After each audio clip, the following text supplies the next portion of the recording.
Good afternoon friend. இந்த பாத்திரம் இந்த மாதிரி கறியாயிடுச்சு. அது யார் காரணம் கிடையாது, நான் தான் காரணம். வச்சுட்டு போயிட்டேன். அது பால் பாத்திரம் ஃபுல்லாக காஞ்சி போச்சு. அப்புறம் நான் என்ன பண்ணேன்னா, இதை ப்ளீச்சிங் பவுடர் போட்டு முதல்ல தேய்ச்செல்லாம் பார்த்தேன், வரல. ப்ளீச்சிங் பவுடர் போட்டு நல்லா ஹாட் வாட்டர் ஊற்றி வச்சுட்டேன். அதுக்கப்புறம் எடுத்துகிட்டு சுரண்டி பார்த்தாலும் அது சரியாக வரலை. அப்புறம் நான் என்ன பண்ணேன், அதை அப்படியே எடுத்து காய வச்சுட்டேன். சும்மா ஒரு கழுவிட்டு அந்த காஞ்சதை நல்லா இப்படி சுரண்ட ஆரம்பிச்சேன். சுரண்ட அந்த காஞ்சது நல்லா பேந்து அழகாக இங்கே பாருங்கள், இவ்வளோ இந்த மாதிரி தனியாக வருது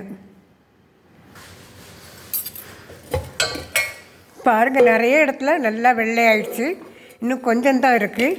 இது நல்ல மெத்தட். ப்ளீச்சிங் பவுடர் போட்டு நல்லா ஊற வச்சுட்டு கழுவி விட்ட பிறகு நம்ம அதை காய வச்சிடணும். காய வச்சுட்டு எடுத்தால் நல்லா பேந்து வருது பாருங்கள். எடுத்த கறி இவ்வளவு, பாத்திரம் இவ்வளோ இம்ப்ரூவ் ஆகிருக்கு.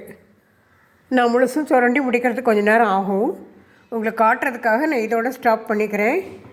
இவ்வளோ கறி வந்திருக்குன்னா பாருங்கள், அது சூப்பராக வருது. ஈரமாக இருக்கிறத விட காஞ்சா ரொம்ப குயிக்காக வருது. முடிஞ்சால் ஃபாலோ பண்ணுங்கள் ஃப்ரெண்ட்ஸ். நல்ல டிப்ஸுன்னு தான் நான் இதை போடுறேன். பிடிச்சிருந்தா லைக் போடுங்க. Thank you friends.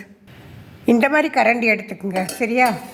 அப்போ தான் உங்களுக்கு அதில் கீரலும் உள்ளாது பாத்திரத்தில். அதே சமயத்தில் அழகாக சூப்பராக பேந்து வந்துடும். ஏற்கனவே ஒரு பாத்திரம் நல்லா ரெடி பண்ணிட்டேன். இது ரெண்டாவது. அதை முதல்ல நான் காட்டலை, அதனால தான் இதை நான் போடுறேன், சரியா? ஓகே ஃப்ரெண்ட்ஸ், பாய்.